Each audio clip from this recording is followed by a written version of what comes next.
Le peuple ne peut plus faire confiance à un président qui n'a pas respecté sa parole.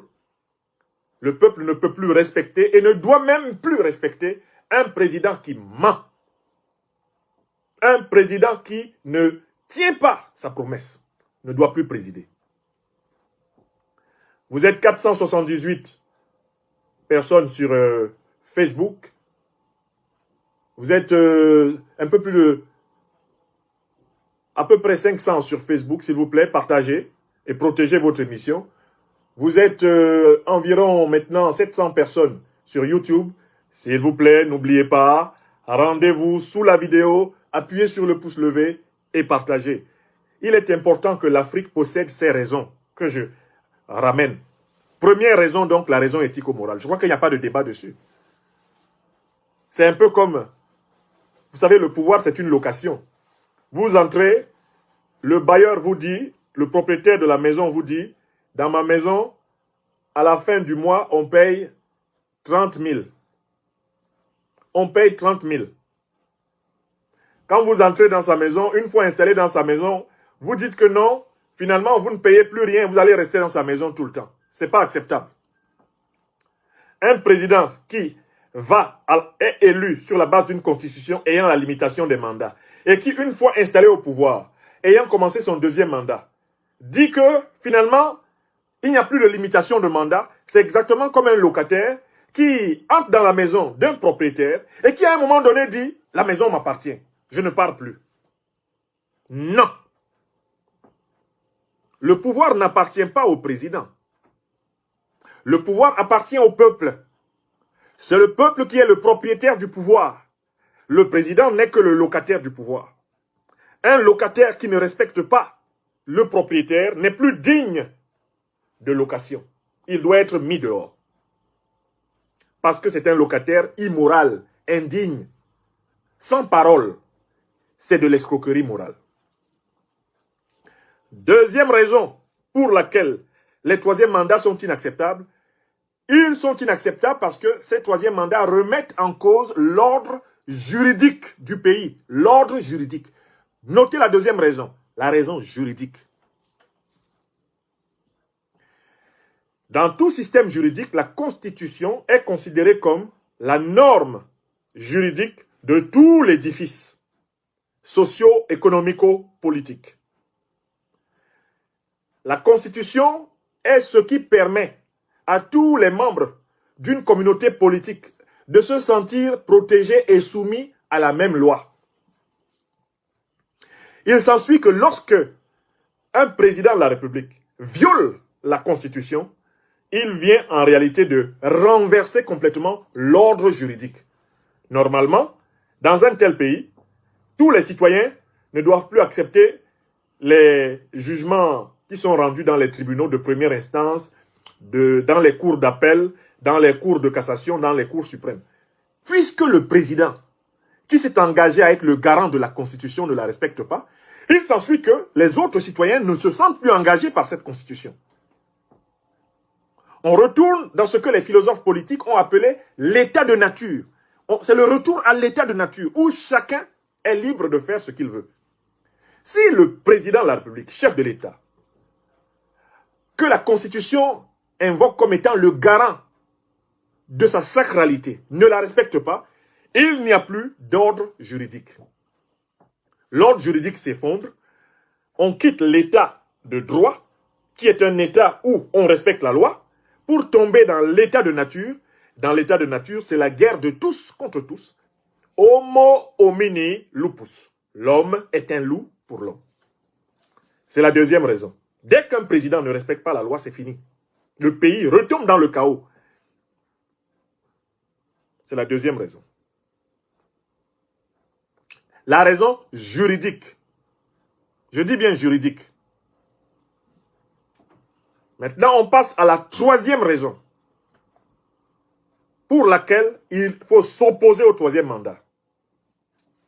C'est que les troisièmes mandats anticonstitutionnels détruisent la concurrence politique, mettent un terme à la concurrence politique. On va appeler la troisième raison la raison politique. Première raison éthico-morale. Deuxième raison juridique. Troisième raison politique. En quoi les troisièmes mandats détruisent-ils la concurrence politique? Ils disent que le système politique n'est plus ouvert et que tous les citoyens, toutes les citoyennes n'ont plus une égalité de chance d'accéder à toutes les fonctions de l'État.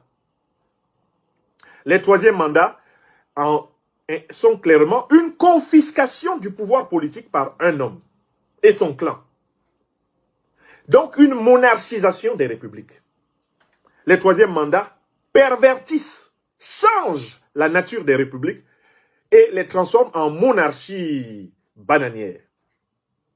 On passe en fait, dès lors qu'il y a un troisième mandat anticonstitutionnel dans un pays, il y a un changement de régime politique. On n'est plus en république, on est désormais en monarchie, on est désormais en dictature. Les monarchies despotiques. On passe de la république à la monarchie despotique avec le troisième mandat. Mais à partir du moment où on passe de la république à la monarchie despotique, tout le monde a le droit de se rebeller. Les troisièmes mandats anticonstitutionnels autorisent toutes les rébellions. Écrivez ça. Quand tu confisques le pouvoir dans un pays, quand tu changes la nature de la République qui devient ta chose, alors même que par définition, la République, c'est la chose de tous. Le mot République, je vous le rappelle, vient du latin res publica, qui veut dire la chose publique. La République, ce n'est pas la chose de Paul Biya, ce n'est pas la chose de Ouattara, ce n'est pas la chose de Bazoum, ce n'est pas la chose de Macky Sall, ce n'est pas la chose de Touadéra, ce n'est pas la chose de Déby, de Gnassingbé, ce n'est la chose de personne. C'est la chose du peuple. Res publica, le bien commun, la République. Or, quand tu dis, toi, que toi, tu as exceptionnellement le droit d'être président tout le temps, d'être président jusqu'à ta mort, on n'est plus en République. On est en monarchie et on est en dictature. Écrivez ça. Troisième raison, la raison politique. Les troisièmes mandats ouvrent le chemin à l'état de nature, à la guerre civile, à la rébellion. Les troisièmes mandats rendent toutes les rébellions légitimes. Quand vous envisagez un troisième mandat dans un pays, vous venez de donner l'autorisation à n'importe quel citoyen de prendre les armes. Vous venez de donner l'autorisation à n'importe quel citoyen de faire ce qu'il veut. Car on n'est plus dans le bien commun. La République a été confisquée, elle a été monarchisée et la guerre généralisée est légitime. Est-ce que vous comprenez? Voilà le danger politique du troisième mandat. Le troisième mandat légitime la rébellion. Il légitime les coups d'État. Il légitime les crimes. Il légitime les assassinats. Il légitime les révoltes. Il légitime tout. Toutes les voies de fait. Chacun peut faire ce qu'il veut. Parce que tu n'es pas légal, tu n'es pas légitime et tu as perdu la confiance du peuple. La raison politique. Ça fait 3. Ok. On passe à la 4e raison. Je vous ai dit qu'il y en a 5. La 4e raison pour laquelle je suis opposé au troisième mandat. C'est une raison historique. Raison historique. C'est-à-dire que nous allons regarder l'histoire de nos pays et voir quel pays a pu être développé avec une logique de confiscation du pouvoir par les troisièmes mandats et par les présidences à vie. Réponse: aucun. Je dis bien, aucun pays africain n'a pu être développé, n'a pu être conservé avec des logiques de confiscation du pouvoir par un homme. Et je vais vous prendre les cas extrêmes. Nous sommes souvent très fiers du bilan en Libye, le bilan social et économique de notre frère, notre regretté leader bien-aimé, le colonel Mouammar el-Kadhafi. Je vais vous prendre l'exemple de la Libye pour vous amener à réfléchir à ce problème. Kadhafi était arrivé au pouvoir en 1969 par un coup d'État. Il est resté au pouvoir de 1969 jusqu'à son assassinat en 2011. Pendant le temps qu'il était au pouvoir, Kadhafi a amélioré socialement, économiquement, la vie du peuple libyen. C'est incontestable. Le peuple libyen était, du point de vue social et économique, l'un des peuples les plus heureux de la terre. C'est incontestable. Mais est-ce que vous savez que l'une des raisons pour lesquelles il a été facile de tuer Kadhafi, c'est qu'il n'avait pas développé le sens de la conscience politique dans son peuple. Précisément parce que, ayant confisqué le pouvoir, inévitablement, il avait excité des jalousies et des rancœurs parmi les siens, lesquels ont été faciles à acheter par l'étranger pour le tuer. Je recommence. On ne veut pas voir que l'un des points faibles et qui a coûté à Kadhafi sa vie, c'était que son pays était économiquement très avancé, socialement très avancé, mais son pays était politiquement sous-développé. Pourquoi son pays était-il politiquement sous-développé? Parce qu'il n'avait pas trouvé une formule permettant de poursuivre le développement de la Libye sans que lui s'accapare absolument au sommet de la Libye du pouvoir d'État. Il n'avait pas su trouver cette formule. De fait, la Libye était une dictature éclairée. Mais les dictatures éclairées sont des régimes fragiles. Parce qu'à l'intérieur du régime, tout le monde a le droit de l'attaquer. Puisque c'est un régime, bien qu'il réussisse sur le plan économique, bien qu'il réussisse sur le plan social, c'est un régime qui politiquement n'est pas légitime. Les dictatures ne peuvent pas être légitimes, même quand elles sont éclairées, même quand ces dictatures apportent le bien-être à la population. N'importe quel membre de la population peut s'associer à n'importe quelle faction pour attaquer le dictateur et l'éliminer. Et il a bien raison. La faiblesse du régime de Kadhafi, ça a été cela. Bien sûr, la deuxième faiblesse qui lui a coûté sa vie, c'est qu'il n'avait pas anticipé et développé des alliances géopolitiques avec des puissances non soumises à l'Occident, des puissances non otaniennes. Car s'il avait pensé à faire comme Bachar el-Assad l'a fait, s'il avait pensé à faire comme l'Iran l'a fait, comme la Corée du Nord l'a fait, peut-être que son régime serait encore vivant. Mais ce serait toujours un régime politiquement faible. Je dis bien politiquement. Je ne dis pas économiquement, je ne dis pas socialement, parce que sur le plan économique et social, Kadhafi avait réussi. Donc je prends l'exemple de Kadhafi, qu'on cite souvent en Afrique, pour déguiser la volonté de certains chefs d'État de s'éterniser au pouvoir, pour dire que l'une des raisons même de la chute de Kadhafi, c'est le fait qu'il n'avait pas suffisamment politiquement développé le régime et qu'il n'avait pas laissé monter des forces patriotiques libyennes, progressistes, inspirées sans doute de son propre exemple, mais capables de continuer. Il n'avait pas su se retirer des choses avant que les choses ne se retirent de lui. Prenons un exemple extrême encore. Paul Biya au Cameroun. Ça fait 40 ans que ce monsieur est supposé être président du Cameroun. Qu'est-ce que le Cameroun est quoi? Au Cameroun, on a l'exemple même des dévastations que produisent les présidences à vie. Ni développement économique, ni développement social, ni développement culturel, ni développement politique. Zéro pointé. Dans toute l'Afrique francophone, partout où des dictateurs se sont accaparés du pouvoir, le sous-développement total est assuré. Ce sont tous des pays pauvres très endettés. Aucun pays d'Afrique francophone, aucun des 14 pays de la zone CFA n'est hors du classement occidental international de pays pauvres très endettés. Donc, historiquement, nous avons sur le continent des tas de preuves. Prenons donc la Guinée équatoriale d'Obiangema. La Guinée équatoriale d'Obiangema est en train de suivre le chemin de Kadhafi. Elle se développe économiquement, elle se développe peut-être sur le terrain, partiellement sur le terrain social, encore que ce n'est pas vérifié, mais la Guinée équatoriale est politiquement sous-développée. Le régime Obiangema, à tout moment, peut connaître les pires convulsions et il a des ennemis intérieurs qui ont de bonnes raisons de vouloir le faire tomber. Pourtant, on appelle ce régime une monarchie pétrolière. Ils ont de l'argent à mort. Ils ont de quoi éviter la pauvreté de quelques équato-guinéens que ce soit. Mais ça ne suffit pas. L'homme ne vit pas que du pain. L'homme vit de la reconnaissance de sa dignité dans un espace politique de justice et de vérité. Je recommence. L'homme ne vit pas que de pain, de vin, de bière. L'homme n'est pas simplement une oie qu'on gave pour récupérer son foie gras à Noël. L'homme est un animal spirituel. Il veut vivre dans un espace où sa dignité de personne, sa dignité d'être créateur est reconnue. Il s'ensuit que vous pouvez bien nourrir les gens, bien les laver, bien les loger.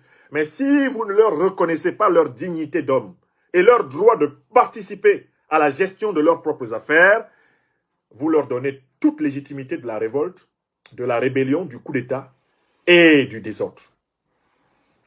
Donc je viens de vous prendre 3 exemples de pays où des pouvoirs ont tenu pendant très longtemps. La Libye de Kadhafi, le Cameroun de Paul Biya, la Guinée équatoriale d'Obiang Nguema. Raison historique. Historiquement, ça nous a apporté quoi? Misère, misère, violence, effondrement, chaos, retours en arrière en permanence. Pourquoi? Parce qu'il n'y a pas eu une vision. Une vision partagée du pouvoir et puis une stratégie pour garder le cap de l'émancipation, le cap de la liberté du pays, en transmettant efficacement de génération en génération le pouvoir. Voilà la quatrième raison pour laquelle je suis contre les troisièmes mandats. Historiquement, je ne vois aucun pays où on s'est amusé à maintenir par la force, à maintenir par la ruse, par le mensonge, un homme avec son clan au pouvoir, sans que ça ne dérive en chaos, en bordel, en guerre civile. Je ne connais pas un seul cas. Certains nous sortent l'exemple de Poutine. Mais même Poutine a ressenti le besoin, en Russie, de faire jouer l'alternance. Bien que ce soit à l'intérieur de son camp, avec Medvedev, Poutine a compris qu'il fallait sortir du pouvoir pour revenir, éventuellement. Pourquoi? Même en Russie, où il y a un État, on va dire un État autoritaire, pourquoi même eux ont ressenti la nécessité que Poutine bouge et que Medvedev monte et que Poutine joue un rôle secondaire pendant un temps? Mais parce qu'ils savent très bien que donner à un peuple le message suivant, je confisque le pouvoir pour moi, pour toujours, c'est donner à ce peuple toutes les raisons de se rebeller, de se révolter, même quand c'est un peuple qui est bien nourri, bien gavé, bien soigné, bien logé. C'est un peuple d'hommes et de femmes qui ont un autre besoin, un désir qui est spécifique à l'homme qu'on appelle le désir de reconnaissance. C'est lié à la dignité de la personne humaine. La personne humaine n'est pas une chose. La personne humaine est un sujet créateur. Un sujet qui veut être acteur de sa propre histoire. Et pour cela, vous ne pouvez pas confisquer des fonctions politiques pour une personne, pour une famille, et considérer que du moment que les autres sont à peu près bien nourris, bien logés, bien véhiculés, bien soignés, ils n'ont rien à dire. Ils auront quelque chose à dire. Et le chaos viendra, tôt ou tard. Voilà la raison historique. Maintenant, j'en viens à la toute dernière raison. Cette raison-là, je l'appelle la raison culturelle. On peut encore l'appeler la raison anthropologique. Vous pouvez encore l'appeler la raison mathématique. La raison, celle qui s'appuie sur une connaissance de la civilisation africaine. La civilisation africaine est basée sur trois grandes valeurs. La solidarité, la vérité et la justice. Les mandats anticonstitutionnels sont incompatibles avec la civilisation africaine. Première norme qui est violée par les mandats anticonstitutionnels, les troisième mandat, la norme de solidarité. La solidarité, c'est le fait que nous exerçons le pouvoir en fait ensemble. Or, le troisième mandat anticonstitutionnel, c'est la confiscation du bien commun. C'est la violation de la norme de solidarité.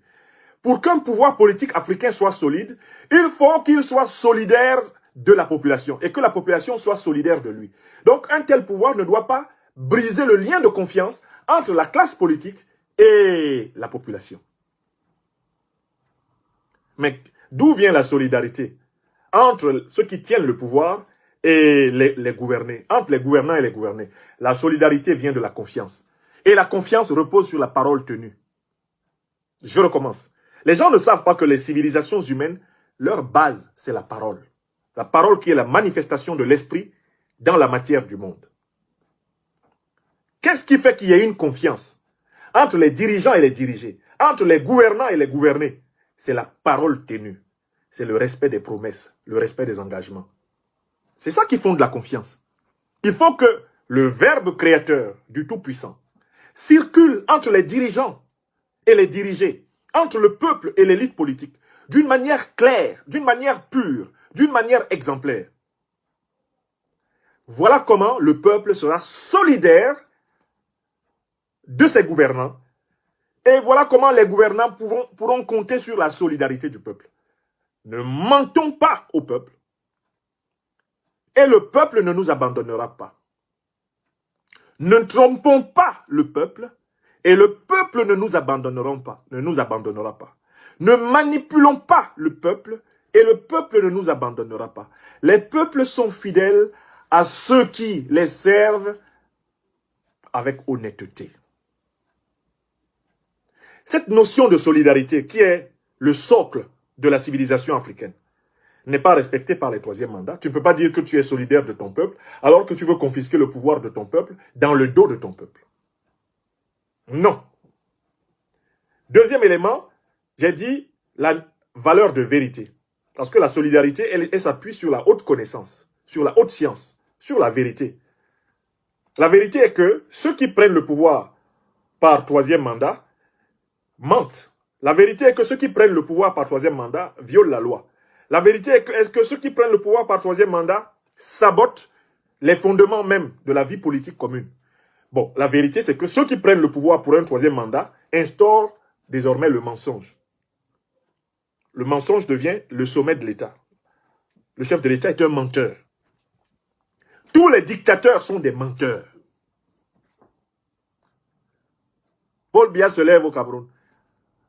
Le système démocratique camerounais a beaucoup évolué. C'est faux. Il n'y a pas de système démocratique qui évolue avec un seul président tout le temps. C'est faux. Ouattara se lève, faites-moi confiance. Ce sera l'émergence de la Côte d'Ivoire. C'est faux. Il n'y a aucun pays qui émerge avec un menteur à son sommet. Aucun. Dans l'histoire, aucun pays n'a émergé avec un menteur, un parjure à son sommet. Non, ça n'existe pas. Mobutu prétendait, nous représentons l'authenticité zaïroise. Non, Mobutu, tu ne représentais pas l'authenticité zaïroise. Tu ne pouvais pas la représenter. Tu avais fait participer à l'assassinat de Lumumba, qui représentait les énergies pures du Congo en lutte. Et tu étais le serviteur de la CIA, du Mossad, de la DGSE, pour piller les ressources du Congo en faveur des multinationales occidentales. Au final, tu n'as pas développé le Congo. Tu ne pouvais pas, Mobutu, parce que tu étais un menteur.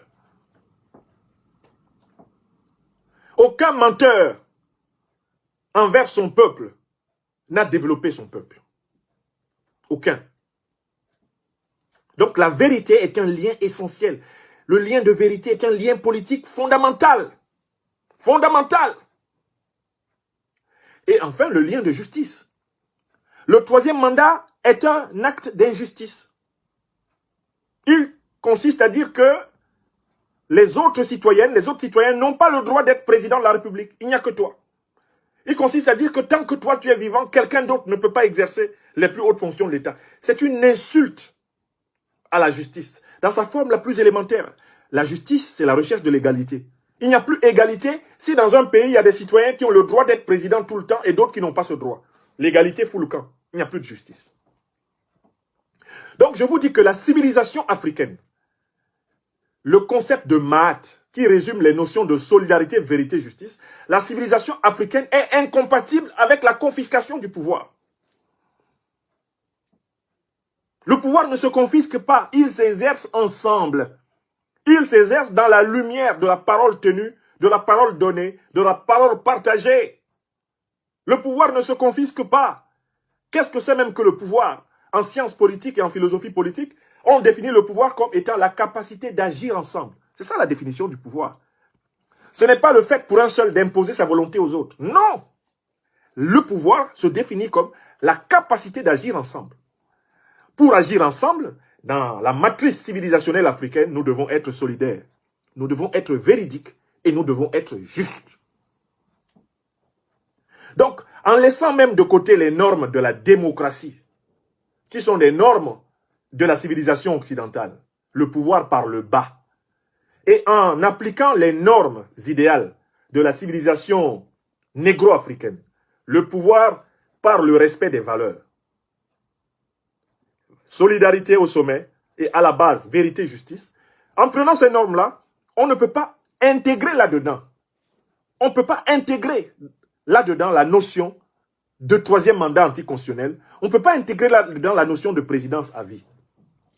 Le pouvoir africain authentique s'exerce dans la solidarité, la vérité et la justice. C'est un pouvoir communautaire.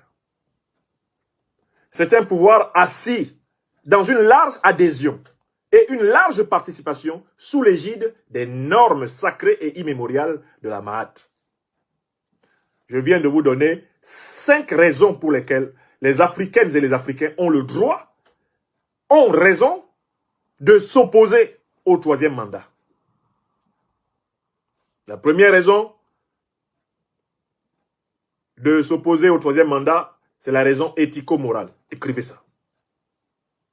La deuxième raison de s'opposer au 3e mandat et aux présidences à vie, c'est la raison juridique. Écrivez ça. La troisième raison de s'opposer au 3e mandat et aux présidences à vie, c'est la raison politique. Parce que les 3e mandats détruisent la politique comme étant art du gouvernement commun, du bien commun de la cité. Le 3e mandat détruit la République. On sort de la République pour aller en dictature dès qu'il y a 3e mandat. Quatrièmement, je vous ai donné une raison historique. Je vous ai dit, allons regarder dans l'histoire des régimes qui ont duré. Et aucun des régimes qui ont duré n'a garanti la stabilité. Parce qu'au final, en réalité, la dimension politique est essentielle. Il n'y a pas que les dimensions économiques et sociales qui garantissent la longueur d'un mandat. La dimension politique est essentielle parce que l'homme est un animal de liberté, un animal de dignité, un animal de reconnaissance. Raison politique. Je vous ai parlé donc de la raison politique, enfin la raison historique. Et pour finir, la raison anthropologique, la raison culturelle, la raison civilisationnelle, que j'ai encore appelée la raison mahatique. C'est incompatible avec la Mahat. Tu ne peux pas dire, je suis solidaire de mon peuple. Tu ne peux pas dire, je suis véridique envers mon peuple. Je suis juste envers mon peuple, mais j'ai confisqué le pouvoir pour moi. Non.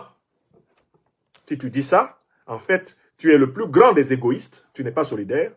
Si tu dis ça, non. En fait, tu es le plus grand des menteurs. Tu es un super menteur. Toi, dirigeant africain qui croit qu'en confisquant le pouvoir, tu sers ton peuple, tu es un menteur. Et si tu dis ça, en réalité, tu es d'une injustice flagrante telle que on doit te combattre. Voilà la deuxième partie. Nous allons maintenant passer à la dernière partie. Application des 2 premières parties à 2 cas. Le Sénégal de Macky Sall, le Centrafrique de Touadéra. On va dire la vérité ici.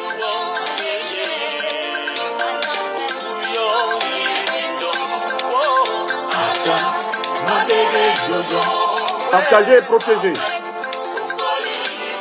Appuyez sur le pouce levé sur votre vidéo, mes amis, côté YouTube. Vous êtes près de 1000.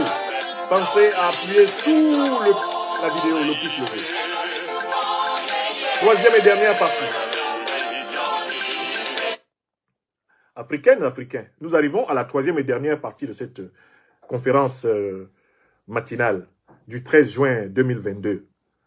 Je voudrais m'appesantir sur 2 cas où il y a des tentations de 3e mandat. 2 cas.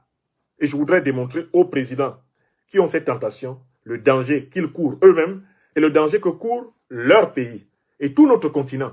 Si eux aussi tombent dans le piège de Biya, le piège de Ouattara, le piège de Sassou, le piège des Bongo, le piège des Eyadema Nyasingbe, si eux aussi tombent dans le piège des Déby, je voudrais leur dire le danger que eux, ils courent, que leur pays court. Je le fais parce que j'espère que cet avertissement les aidera à ne pas succomber à la tentation des sirènes du pouvoir à vie. Et qu'ils permettront au peuple sénégalais et centrafricain de poursuivre tranquillement leur chemin. Commençons par le cas du Sénégal. Voici un pays, le Sénégal, qui certes n'est pas encore vraiment indépendant, puisque c'est un pays qui est militairement occupé par l'armée française. Depuis 1960, les camps militaires français du Sénégal sont restés. Les camps militaires coloniaux sont restés. L'armée sénégalaise est une armée subalterne de l'armée française. Voici un pays qui n'est pas tout à fait indépendant. C'est le cas des 14 pays d'Afrique francophone dépendant de la Banque de France. Parce que c'est un pays qui n'a pas sa propre monnaie. D'ailleurs, le président Macky Sall était l'autre jour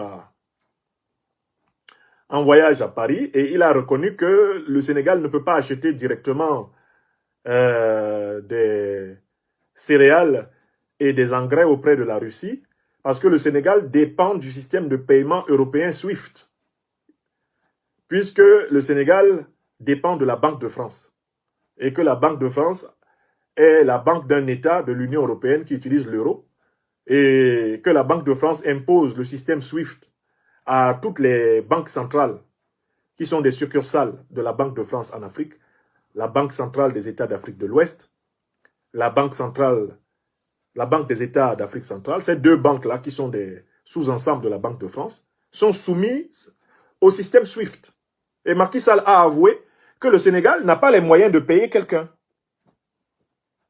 Le Sénégal n'a pas les moyens de payer quelqu'un hors du système SWIFT. Macky Sall a avoué la vassalité monétaire, financière et économique du Sénégal par rapport non seulement à la France, mais également à l'Europe. Il a avoué ça tranquillement, mais il le disait sans être frustré. Ça lui paraît normal. Ok, le Sénégal n'est pas totalement indépendant sur le plan économique, on le sait. Et avec la conséquence que le gros des grands marchés, le gros des multinationales qui tiennent la place du Sénégal est encore, eh bien, français, occidental par extension. Ça, on le sait aussi. Le Sénégal, on le sait, est dans une situation sociale et économique extrêmement difficile. Une population très jeune et des problèmes qui s'aggravent, précisément parce que le pays n'a pas tous les attributs de la souveraineté politique, de la souveraineté économique, financière, et le pays ne peut pas se gérer. Il ne peut pas se gérer dans son propre intérêt. N'est-ce pas? Très bien. Mais il y a quelque chose qui avait été mis en place après sa démission en 1980 de la tête du Sénégal. Cette chose-là qui avait été mise en place et qui faisait l'exception sénégalaise jusqu'ici, c'est l'acceptation du principe de l'alternance. L'acceptation du principe de l'alternance. Lequel principe de l'alternance? Eh bien, après 20 ans de pouvoir de Senghor, 1960-1980, mettait fin à l'idée des troisièmes mandats anticonstitutionnels au Sénégal, mettait fin à l'idée d'une présidence à vie au Sénégal. Abdou Diouf, quand il perd une élection face à Abdoulaye Wade, cède le pouvoir. Abdoulaye Wade va exercer le pouvoir. Quand Abdoulaye Wade perd une élection face à Macky Sall, il cède le pouvoir. Macky Sall exerce le pouvoir. La loi sénégalaise aujourd'hui prévoit 2 mandats présidentiels. Un point, c'est tout. Or, Macky Sall est tenté, et il l'a indiqué par plusieurs fois, de prolonger son séjour à la tête de l'État sénégalais au mépris de la loi. C'est très grave. C'est un recul énorme pour le Sénégal. Le Sénégal qui n'est pas encore indépendant politiquement, le Sénégal qui n'est pas encore indépendant monétairement, financièrement, économiquement, le Sénégal avait une respiration de souveraineté à travers ne serait-ce que le principe d'alternance, qui lui permettait d'avoir, en tant que peuple, un certain contrôle sur ses dirigeants, une certaine main sur ses dirigeants. C'est ce menu acquis du peuple sénégalais, datant de 1980, c'est cela que Macky Sall veut remettre en cause. Alors, qu'est-ce que ça va donner? Si le Sénégal qui n'est pas monétairement, financièrement indépendant, le Sénégal qui n'est même pas encore totalement souverain sur le plan politique international, si le Sénégal perd aussi cette perle précieuse qu'il avait conquise depuis 1980 après la démission de Senghor, le droit de changer les dirigeants locaux, si le Sénégal perd ça, quelle va être la conséquence? La conséquence est évidente. Le Sénégal va sombrer dans le chaos absolu. Le Sénégal va sombrer dans le chaos absolu parce que toutes les factions, toutes les forces politiques seront désormais légitimes pour exercer la violence dans l'espace public. Parce que quel est le dernier verrou? Quel est le dernier verrou qui retient les forces politiques sénégalaises de se jeter contre l'État, le régime actuel et le renverser? Quel est le dernier verrou? C'est le verrou de l'alternance. Si même l'armée sénégalaise n'a pas perpétré de coup d'État jusqu'ici, c'est parce que c'est une armée qui sait que le principe d'alternance est une norme vivante de la vie politique sénégalaise. et que ça ne sert à rien de faire un coup d'État dans un pays où de toutes les façons, le peuple a les moyens de se débarrasser chaque fois que de nécessité des dirigeants, dans un pays où la Constitution elle-même encadre le départ des dirigeants. L'une des raisons pour lesquelles le Sénégal ne connaît pas de coup d'État, c'est que les militaires sénégalais savent que Macky Sall, selon la Constitution, n'a pas vocation à être président à vie. Et les militaires sénégalais savent que s'ils prennent le pouvoir, avec un peuple qui ne veut pas de président à vie, ça ne va pas marcher. Et il ne sert à rien pour eux de prendre le pouvoir, précisément parce que le peuple régule, ne serait-ce que cette chose-là qui s'appelle le séjour à la présidence de la République. Ça ne leur sert à rien. Il vaut mieux s'investir dans le débat politique, constituer la meilleure majorité politique possible, prendre le pouvoir et essayer de réaliser son programme. Même si les Ousmane Sonko, des Dias, etc., ont retenu leurs troupes, parce que les précédentes colères populaires que nous avons observées au Sénégal étaient telles que Macky Sall aurait pu être renversé. Si Ousmane Sonko, Dias et tous leurs compagnons voulaient le départ de Macky Sall du palais présidentiel lors des émeutes, lors de l'insurrection citoyenne que nous avons observée, ils l'auraient obtenu.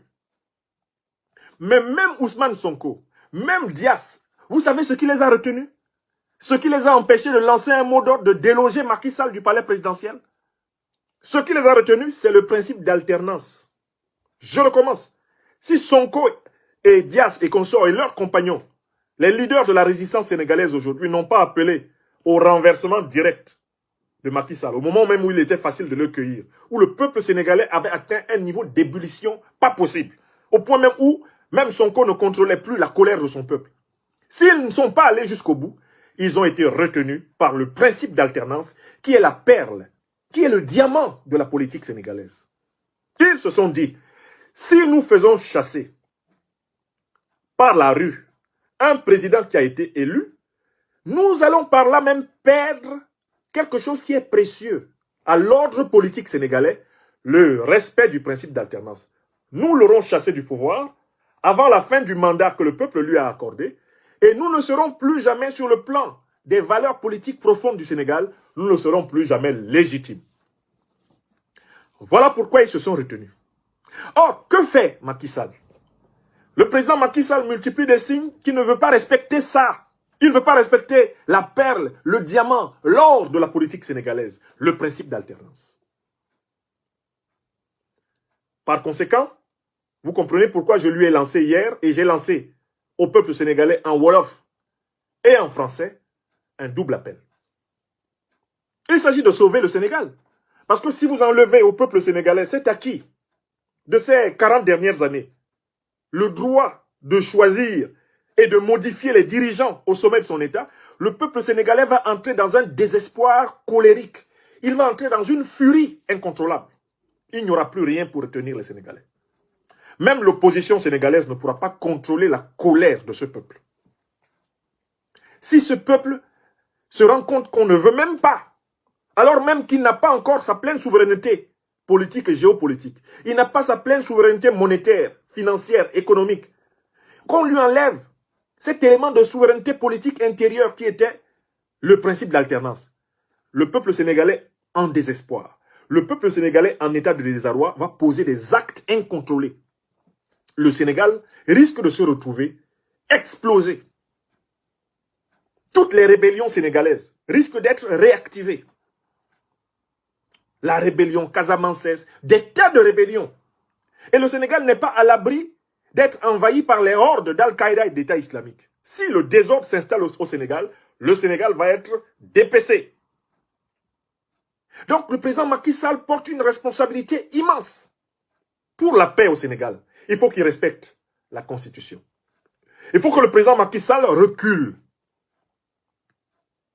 Il faut que le président Macky Sall comprenne que la vie du peuple sénégalais doit être précieuse à tous ceux qui ont dirigé le Sénégal. Et qu'il y a une vie après la présidence de la République. Le premier président de la République du Sénégal, Léopold Sédar Senghor, leur a montré cela. On peut lui reprocher d'avoir été soumis à la France-Afrique, mais on ne peut pas reprocher à Senghor de s'être réfréné lui-même à un moment donné, après 20 ans d'exercice du pouvoir, et d'avoir dit, c'est bon, Je me reconsacre à la poésie, à la lecture, à l'écriture, à la méditation. Je quitte le pouvoir. On peut reprocher à Abdou Diouf tel ou tel défaut. Mais on ne peut pas lui reprocher à un moment donné d'avoir compris qu'il faut se retirer, laisser la place à celui que les Sénégalais ont choisi, son éternel opposant Abdoulaye Wade. Même Abdoulaye Wade a eu sa tentation. Il a eu ce moment où il a tenté lui aussi de confisquer, de positionner son fils pour une monarchisation du pouvoir. Mais il s'est retenu et a transféré le pouvoir à Macky Sall. Macky Sall doit méditer les exemples des présidents Senghor, Abdou Diouf, qui est vivant et qui vit une vie après la présidence. Abdoulaye Wade, qui est son aîné et qui est vivant et qui vit une vie après la présidence. Macky Sall doit apprendre à vivre après la présidence comme les autres. Et le peuple sénégalais sauvera ainsi le minimum. Voyez-vous, le respect de la loi est la condition de la paix civile. Mais ce respect de la loi doit commencer par les plus hautes élites pour pouvoir descendre efficacement dans les populations les plus modestes. Le proverbe africain dit que le poisson pourrit toujours par la tête. C'est par la tête que pourrit le poisson, disent nos ancêtres. Ils avaient observé que lorsque ceux qui ont la puissance ne respectent pas la justice, l'injustice devient populaire, elle devient généralisée, et c'est l'effondrement même de l'ordre politique, social, culturel, spirituel, économique qui est garanti ainsi. Préservons le Sénégal de cela. D'où le message que j'ai lancé hier. Vous avez donc, à partir de cette analyse du cas sénégalais, déjà une image des dégâts que pourrait commettre le non-respect de la limitation. Je ne vais pas vous revenir ici sur des cas comme celui de la Côte d'Ivoire, des cas comme celui du Togo. Si je devais décrire tous ces cas, vous verrez que c'est systématiquement le non-respect de la Constitution, le non-respect de la loi qui a fait basculer ces pays-là dans le vide. Mais je voudrais maintenant aller au deuxième et dernier exemple de cette dernière partie de ma conférence, le Centrafrique du président Touadéra. Je lis la presse centrafricaine et je me rends compte que cette dernière semaine, en ce mois de juin, il y a tout un débat sur les velléités du président centrafricain, Faustin-Archange Touadéra, de faire modifier la Constitution pour briguer un troisième mandat. Au motif que les transformations qu'il a engagées en Centrafrique ont besoin d'une stabilité au sommet de l'État et que cette stabilité passerait par son maintien, lui, au poste de président de la République. Voilà ce que commence à glisser un certain nombre de communicants proches du président Touadéra dans l'opinion centrafricaine et dans l'opinion internationale. Moi qui suis un soutien de la lutte du peuple centrafricain, un soutien de la lutte du président Touadéra pour refonder l'État centrafricain, je viens ici m'opposer à cette nouvelle propagande et à cette nouvelle orientation. Je viens ici contester et critiquer les velléités d'un troisième mandat du président Faustin-Archange Touadéra à la tête de l'État centrafricain. Et je vais vous donner les raisons. D'abord, la première raison, celle qui est avancée, à savoir que ce troisième mandat serait la condition de la continuité du travail. C'est faux. Pourquoi? Un ancien président de la République, en tant que tel, demeure un dignitaire de son pays. Ce n'est pas parce que le président Touadéra ne fera pas un troisième mandat qu'il cesserait d'être une haute personnalité de l'État centrafricain. D'autres centrafricains peuvent exercer la fonction de président de la République.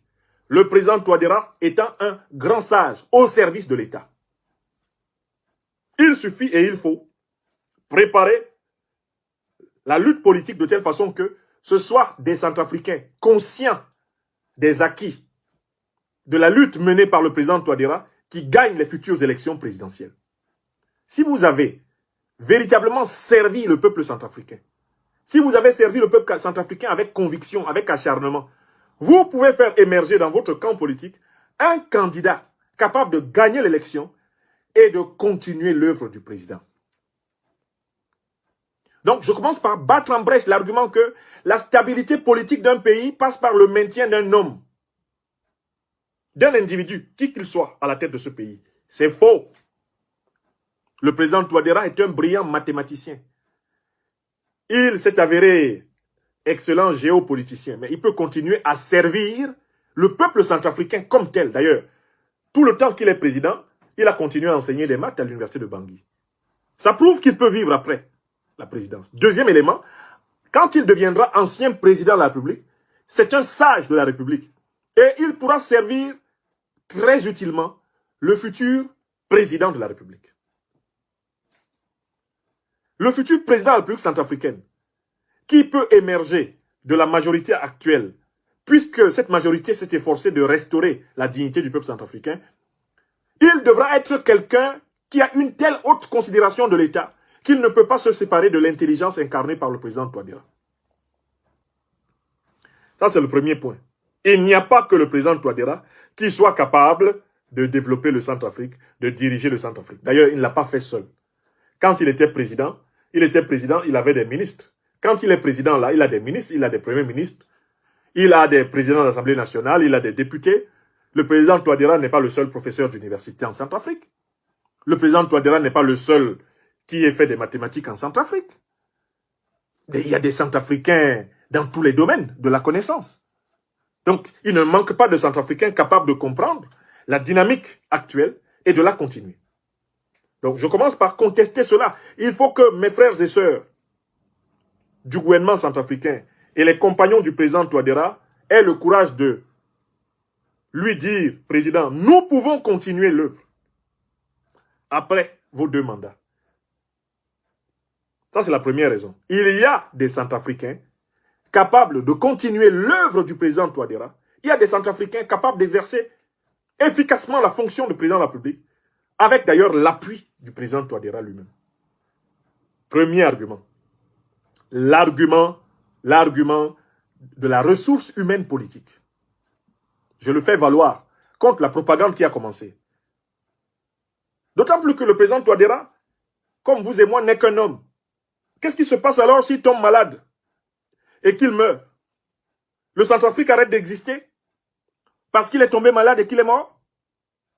Qu'est-ce qui se passe si il est empêché, même contre sa propre volonté, d'exercer le pouvoir? Le Centrafrique disparaît? Frères et sœurs centrafricains, arrêtons ça. Il faut concevoir le pouvoir politique de telle façon que l'intérêt commun soit garanti dans tous les cas. Et l'intérêt commun d'un pays ne passe pas par la dépendance à un seul homme. Tout pays qui dépend d'un seul homme est un pays perdu. Parce qu'un homme est un passager mortel sur la terre. Et le pays a vocation à être immortel, voire éternel. Un pays qui veut être immortel ne peut pas se confier entièrement et uniquement à un seul individu mortel. Il faut sortir de cela. Maintenant, je donne un deuxième argument, un argument technique. Mais nous avons vu émerger plusieurs personnalités autour du président Touadéra qui peuvent aspirer à la fonction de président de la République et qui vont gagner, surtout si le président Touadéra les soutient. Maintenant qu'il est en train de faire son 2e mandat, il faut qu'il entre en discussion avec son cercle restreint pour sélectionner progressivement ceux qui, autour de lui, ayant bien compris sa philosophie d'action, étant des patriotes avérés, sont capables de poursuivre l'œuvre. C'est maintenant qu'il faut s'asseoir avec le président de l'Assemblée nationale. C'est maintenant qu'il faut s'asseoir avec tous ses premiers ministres, ses anciens premiers ministres. C'est maintenant qu'il faut s'asseoir avec tous les ministres d'État pour préparer l'avenir du Centrafrique. Le président Touadéra fait ses 2 mandats. Il retourne, s'il veut, enseigner les mathématiques à l'université de Bangui. Et il reste un grand sage au service de la République centrafricaine. Mais c'est maintenant que le président Touadéra et son cercle doivent décider de faire confiance et de préparer une équipe capable de continuer le travail. Et ils doivent se préparer à servir le Centrafrique dans cette équipe. C'est comme ça qu'on fait. Bon, si vous voulez prendre l'exemple de la Russie, mais c'est ce que Poutine et Medvedev ont fait. C'est légitime. Poutine a commencé très tôt à préparer Medvedev pour que Medvedev gagne l'élection. Et Poutine est resté aux côtés de Medvedev, d'ailleurs comme Premier ministre. En quoi ça empêche? On peut avoir été président de la République. Si on veut continuer à servir le pays, on peut vous trouver une fonction qui vous permette de le servir. L'essentiel étant que la doctrine émancipatoire du pays, que cette doctrine soit préservée et maintenue. C'est maintenant que le président Touadéra doit organiser les réunions tactiques et stratégiques avec les siens. Moi, j'ai beaucoup aimé la période où il avait comme Premier ministre Firmin Grebada, ministre de la Défense Marie-Noël Koyara, ministre des Affaires étrangères Sylvie Baipo-Témon. Mais, président, vous avez le doyen Mathieu Sarandi à vos côtés à l'Assemblée nationale. Réunissez tous ces gens sûrs. Réunissez tous ceux qui aiment véritablement le pays et qui veulent sortir du néocolonialisme français. Réunissez-les autour de vous, président. Et dites-leur, moi, Faustin Archange Touadéra, je vais respecter la Constitution. Je vous oblige dès maintenant à me faire toutes les propositions utiles pour préparer la continuité de la lutte que j'ai impulsée quand je ne serai plus président de la République. Faites-moi toutes ces propositions et nous allons nous asseoir, décider comment nous allons convaincre le peuple centrafricain de nous confier la continuité du pouvoir afin que même quand moi, je ne serai plus le président de la République centrafricaine, le cap soit maintenu. Bref, je veux que vous m'aidiez à trouver le Medvedev de notre système politique pour qu'on continue. Parce que j'ai bien compris l'argument. Si le président Touadéra quitte le pouvoir, un vassal de la France-Afrique risque de prendre le pouvoir et le Centrafrique va reculer. Ce n'est pas vrai. Le président Touadéra n'est pas entouré que de vassaux de la France-Afrique. Certes, il y en a quelques-uns autour de lui. Mais il y a des Centrafricains, il y a des Centrafricaines d'esprit libre. Il y a des Centrafricains, des Centrafricaines déterminés à servir le Centrafrique, à servir l'émancipation de l'Afrique. Ils sont autour du président Touadéra. C'est ceux-là qu'il doit réunir. C'est ceux-là qu'il doit réunir. Parce que si le président Touadéra modifie la Constitution pour postuler pour un troisième mandat, première conséquence, il a rompu le contrat moral avec le peuple centrafricain. Il sera traité de président menteur. Il aura menti. Parce que quand il prenait le pouvoir là, pour le deuxième mandat, il n'a pas fait changer la Constitution. Il a pris le pouvoir sous la condition que, fin de deuxième mandat, il s'en va. Et là, il ne faut pas menacer les opposants politiques parce qu'ils ont critiqué cela. Moi, je vois par exemple mon frère, le docteur Dominique Désiré Hérenon, qui est président d'un petit parti politique là en Centrafrique. On le menace. On le menace parce qu'il est allé sur radio, je ne sais pas, Ndeke Luka, et qu'il a critiqué cela, les velléités de modification de la Constitution et de présidence à vie. Pourquoi vous allez harceler l'opposant politique, ou en tout cas le dirigeant politique, docteur Dominique Désiré Hérenon? Est-ce que ce qu'il a dit est faux? L'Afrique ne va pas progresser si vous ne laissez pas les gens qui disent la vérité dire la vérité. Hérenon a raison de dire que on ne doit pas confisquer la présidence de la République. Si le président Touadéra modifie la Constitution et impose un troisième mandat, il a rompu le contrat éthico-moral entre lui et le peuple centrafricain. C'est très grave. Deuxième élément, il aura violé la loi. Le président Touadéra ne doit pas être de ces présidents qu'on accusera d'avoir violé la loi. À ce moment-là, quelle différence entre lui, Paul Biya, entre lui, Ouattara, entre lui, le Déby du Tchad, entre lui, Gnassingbé au Togo? Quelle différence? Quelle différence entre lui et Bazoum? Quelle différence entre lui et les Bongo et les Sassou? Le président Touadéra est à un virage décisif de sa carrière. Dira-t-on de lui qu'il a fini en Bongo, qu'il a fini en Sassou, qu'il a fini en Biya, qu'il a fini en Déby? Dira-t-on de lui que c'est comme ça qu'il a fini?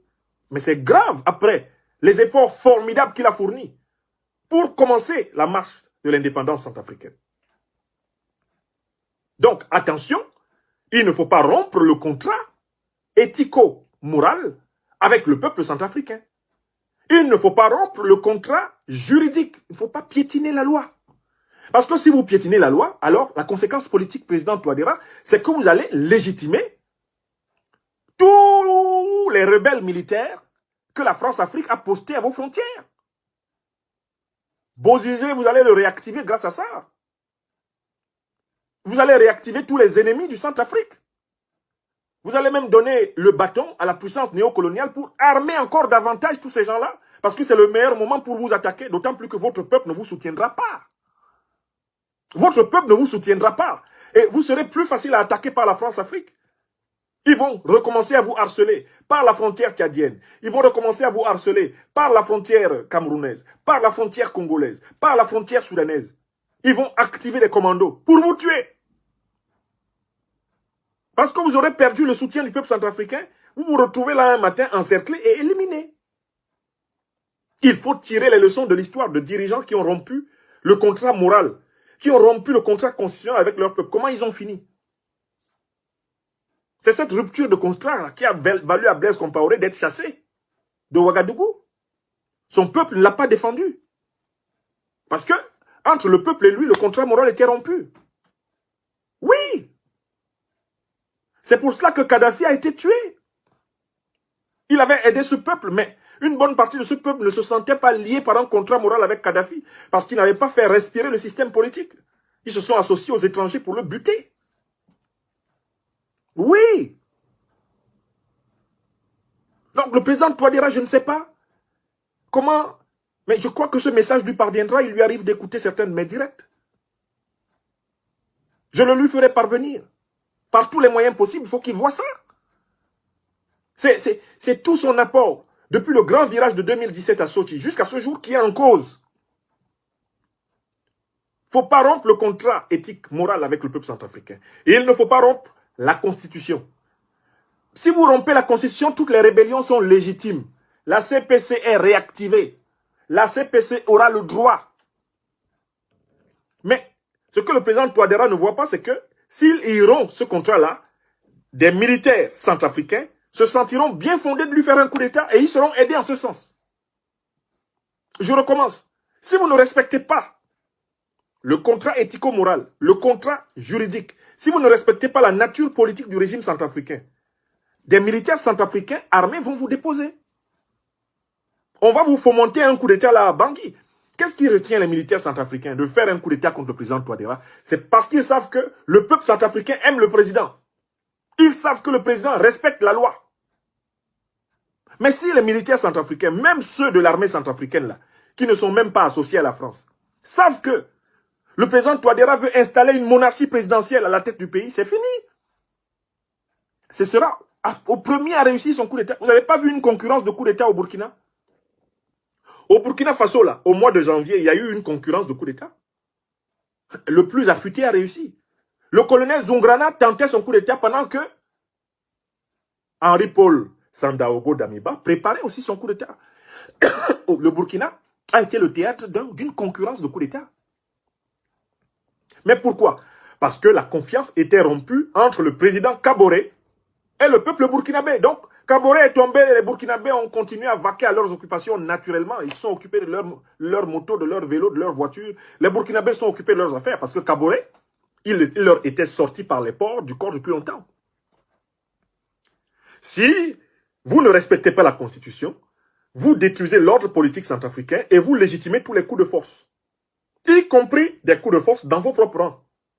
D'ailleurs, y compris les coups de force de vos propres militants, dans votre propre parti au pouvoir. Parce que désormais, eux-mêmes, ils vous regardent, ils disent, le président, là, c'est un dictateur.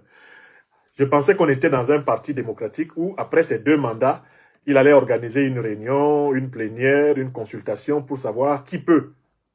Mais là, donc, le parti auquel j'ai adhéré ici en Centrafrique, le parti de Touadéra, là, donc c'est comme le parti de Paul Biya, là. Il n'y a même pas de débat dedans. C'est comme le parti de Ouattara. Le parti des Déby, le parti des Bongo, des Sassou, il n'y a pas de débat dedans. Le président est inamovible. C'est jusqu'à la mort. Même après sa mort, il est toujours président. Même quand il ne peut plus marcher, il est toujours président. Regardez le Cameroun. Donc, même les militants du parti au pouvoir en Centrafrique se reconnaissent dans ce que je vous dis. Président Touadéra. Je vous en prie, ne gâtez pas votre affaire. Professeur Faustin Archange Touadéra, chers collègues, je vous en prie, ne gâtez pas votre affaire. Préparez-nous une alternance solide. Le peuple centrafricain, j'en suis convaincu, si vous respectez le contrat moral, si vous respectez le contrat juridique, si vous respectez la nature du régime politique centrafricain, les 5 millions à 6 millions de Centrafricains, parmi lesquels je pense 2 millions maximum d'électeurs, eh bien, vous serez capable de les convaincre. Vous allez gagner. Mais vous n'allez pas gagner si vous confisquez le pouvoir et si vous divisez, pulvérisez et découragez les Centrafricains. Oui, si ça continue comme ça veut dire que vous ne tirez pas des leçons de l'histoire. Tout ce qui se passe sur le continent ne vous dit rien. Est-ce que vous connaissez un seul pays là sur le continent qui a été développé par la confiscation du pouvoir? Regardez l'Afrique du Sud de Nelson Mandela. Lui, il a fait 27 ans de prison. Il est sorti, il n'a fait qu'un seul mandat. Ce n'est pas l'ANC qui est toujours au pouvoir en Afrique du Sud. Qu'est-ce que ça aurait été si Mandela, vieillissant, Mandela, incapable d'exercer le pouvoir, s'était accroché? Vous avez vu ce que ça a donné au Zimbabwe? Le fait que Mugabe n'ait pas su se retirer? Vous voyez l'état du Zimbabwe? Donc, président, s'il vous plaît, vous êtes un universitaire de premier plan. Méditez l'histoire. N'oubliez pas qu'il y a deux façons d'être un grand homme d'État. La façon de prendre et d'exercer le pouvoir, bien sûr, mais surtout la façon de le quitter. La grandeur d'un homme d'État se mesure aussi à sa façon de quitter le pouvoir. La grandeur d'un homme d'État se mesure aussi à sa façon de quitter le pouvoir. Voilà pourquoi je vous le dis. Je voulais le dire publiquement ici. Au président Faustin Archange Touadéra, au ministre du gouvernement centrafricain, moi, Franklin Nyamsi Ouattara Cameroun, je suis opposé au troisième mandat anticonstitutionnel dans tout le continent africain. De mon pays natal, le Cameroun, jusqu'à tous les autres pays africains. J'y suis opposé. Et j'ai donné les 5 raisons au peuple africain. Et ces 5 raisons sont valables en Centrafrique. Président Touadéra, vous savez l'admiration que j'ai pour le combat que vous avez mené avec votre gouvernement à la tête de ce pays. Vous savez mon admiration.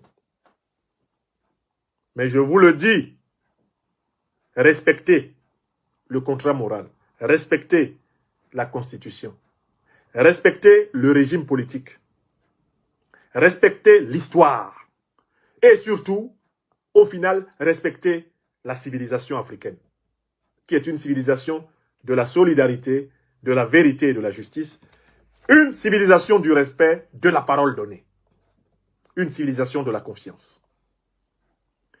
Qu'il ne soit pas dit que vous étiez en train de dériver et que je vous ai soutenu. Je ne vous soutiendrai pas dans la dérive. Qu'il ne soit pas dit que des opposants centrafricains qui ont critiqué votre projet de troisième mandat ont été persécutés pendant que je me taisais parce que j'ai choisi de vous soutenir. Non! Je vous soutiens dans ce que vous faites de juste et de vrai, président. Mais quand vous sortez de la ligne, je m'y oppose. Je dis que même si vous prenez la Russie comme modèle, Poutine s'est retiré de la présidence. Poutine, à un moment donné, s'est retiré de la présidence. Et que même dans l'hypothèse où vous pensez que vous pourriez revenir, ce n'est pas à vous de le faire. Même Poutine, là, il a laissé Medvedev être président de la Fédération de Russie. Avant de revenir.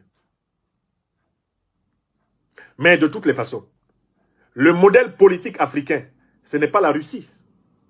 Le modèle politique africain, ce n'est pas la démocratie occidentale. Le modèle politique africain, ce sont les aspirations profondes, les aspirations civilisationnelles du peuple africain qui doivent nous l'inspirer. Donc quand nous critiquons les troisièmes mandats, là, ce n'est pas au nom de la démocratie occidentale. Hein. Quand nous critiquons les troisièmes mandats, ce n'est pas parce que nous regarderions le régime russe de Vladimir Poutine comme notre modèle. Ce n'est pas notre modèle. Notre modèle, c'est le régime mahatique. La civilisation négro-africaine a 3 valeurs. Solidarité, vérité et justice. il n'y a pas de place pour les troisièmes mandats anticonstitutionnels dans une civilisation politique de la solidarité, de la vérité et de la justice. C'est au nom de la MAAT que nous contestons, pour notre part, les troisièmes mandats. Non pas au nom de la démocratie occidentale, non pas au nom des régimes centralistes soviétiques, non pas au nom de la démocratie populaire chinoise, non, au nom de la MAAT. Nous nous opposons. Nos valeurs africaines de civilisation ne nous permettent pas d'accepter qu'un président confisque le pouvoir. Voilà, c'est tout. Et c'est ce qu'il faut vous dire, même au prix de vous déplaire. Vous savez, le problème avec nous, les intellectuels politiques, c'est que certains finissent par penser que leur mission, c'est systématiquement de dire ce qui plaît aux dirigeants avec lesquels ils s'entendent. Non. Un intellectuel politique doit dire ce qui est vrai. Il doit apporter aux dirigeants politiques qu'il conseille ce qui est vrai. Ce n'est pas lui qui décide, mais il peut proposer. Et il a obligation de servir la vérité. Si c'est un intellectuel politique, au service de l'émancipation du peuple. Ce que je suis. Donc quand je vois une situation indigne commencer à s'imposer, je ne dois pas me taire. Je ne peux pas me taire. Je suis donc opposé au troisième mandat anticonstitutionnel. Je suis opposé aux présidences à vie. Puisse cette vidéo aider mes frères et sœurs de toute l'Afrique, du monde entier, qui vont être confrontés à des débats sur cette question. Puisse cette vidéoconférence les aider à argumenter et à démontrer que le camp de la raison, c'est le camp de l'alternance politique. Le camp de la raison, c'est le camp du consensus. Le camp de la raison, c'est le camp du respect de la vérité et justice. Le camp de la parole donnée et tenue. Vive les peuples centrafricains et sénégalais. Vive tous les dirigeants africains qui respectent les limitations de mandat, qui respectent les constitutions.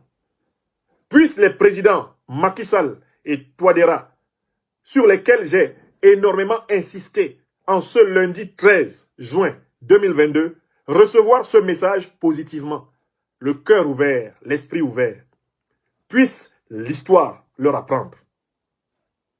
Puissent nos ancêtres angélisés les influencer pour préserver le sang centrafricain, le sang sénégalais, le sang africain, en se retirant du pouvoir dans les limites de la Constitution.